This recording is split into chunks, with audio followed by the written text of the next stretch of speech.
is needed. Longer time frames and broader geographic areas. I've talked about the whole notion of mega-region, collaborative planning between multiple states, multiple regions, multiple cities. Really a way to get your hands around that. And now I want to give you an example that I really like because I think it's pretty phenomenal. If you look at the Baseto Corridor, which starts in China, ends up in Japan, linking Beijing, China, Seoul, Korea, and Tokyo, Japan. It has 100, and this is it, this red swatch that sort of goes there. What you see there are urban corridors that they're being designated, growth triangles, and then natural economic regions that have an affinity of their own. And the intrusion, the construction of a new corridor that's going to link not cities, parts of the cities, neighborhoods, but countries. That will have 112 cities along that corridor with populations of over 200,000. It's about 900 miles long. It links 4 countries, and they're going to do a joint project to high-speed rail. So you can get from Beijing to Tokyo in a flash.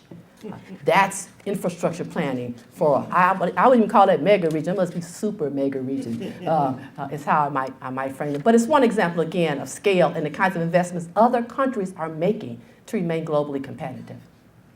Transportation, the Southeastern High-Speed Rail, you all know the environmental work denoted by the red, and here looks at our Washington, D.C. high-speed rail proposal that the Chamber of Commerce has embraced, for lack of has embraced, I'll leave it at that, fervently. One example, networks of networks. The argument, if you think, and this is particularly, I think, important for the ARC staff, certainly has spent a lot of time looking at this notion of sort of corridors and nodes, and how we have more efficient performance and get a better performance out of our transportation system. Makes the argument you got to do that at the mega-regional level, too. You have to figure out what are the local, regional, and global mobility and economic nodes and corridors. Savannah's going to be it, guys. It's going to be one of the most important ports in the world. You got to be able to get in and out. You got to be able to get it from Savannah to the rest of us. Coal, nodes, and corridors. Place, green infrastructure, and then this notion of spatial planning, which takes a forward perspective, looks at inequity, talks about multi-sectoral and multi-jurisdictional planning. Now, 2 great examples, and I'm almost to the end here. It's funny, we make the argument that we live worlds apart. I want to take you to Madrid and talk about what they reference as the Madrid M30 project. It's about 22 miles around. Sits in the center of Madrid. They're using it for a regeneration project. They're taking a roadway, running the roads under the city through tunnels, recapturing that whole 22-mile area now to introduce parks, green space, trails, really re-energizing, bringing more of a green footprint, quality of life to downtown Madrid. It is one of the highest priorities for the Spanish government and for Madrid. It's going to mean significant improvement in traffic flow, and it's going to be done in a time frame that I think will surprise you when I share that information. So, Robin, give us a picture of what the M30 looks like now. That's it. This is the M30 in 2007. So they anticipate going from there to here at the end of this year.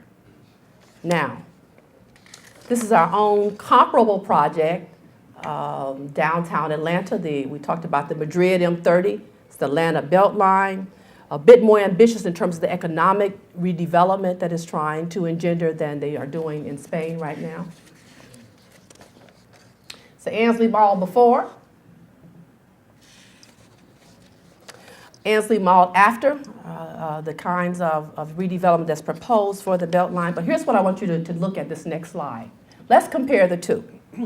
Inner Ring Transit Corridor in Madrid, Madrid's M30 Inner Ring Road, linear parks and trails along the transit line in Atlanta, burying portion of the roadway to create green space in Madrid.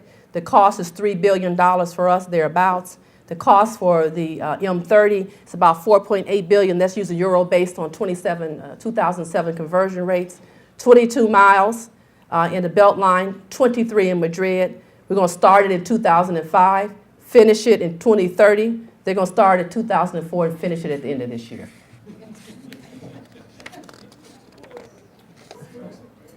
This is the high-speed rail in Spain. Red is, I think, existing. Blue is high-speed existing rail. Red is under construction. Planned construction for 2020 is in the green. If I put the same map for our country and said identify the high-speed rail, it would be empty. There isn't any. But you can see that it focuses very definitely in attempts to have the same kind of orientation in terms of economic regions, and is not different to some extent. It's a little biased, I would argue, in terms of the Eastern Coast, but I live there.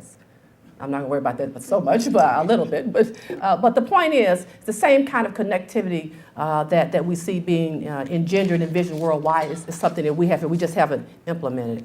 So just a few concluding remarks and then maybe some discussion. Let me make the observation that we have to link political will with the long-term and increasingly, I would argue, short-term economic interests of our country because of the global economy. PAM or mega regions, our states, our cities, our regions, and our neighborhoods, linking political will with our own best economic interests. First observation. And I admit that it's particularly challenging to do. I guess I'll end by saying the world is changing, and so must we. Thank you.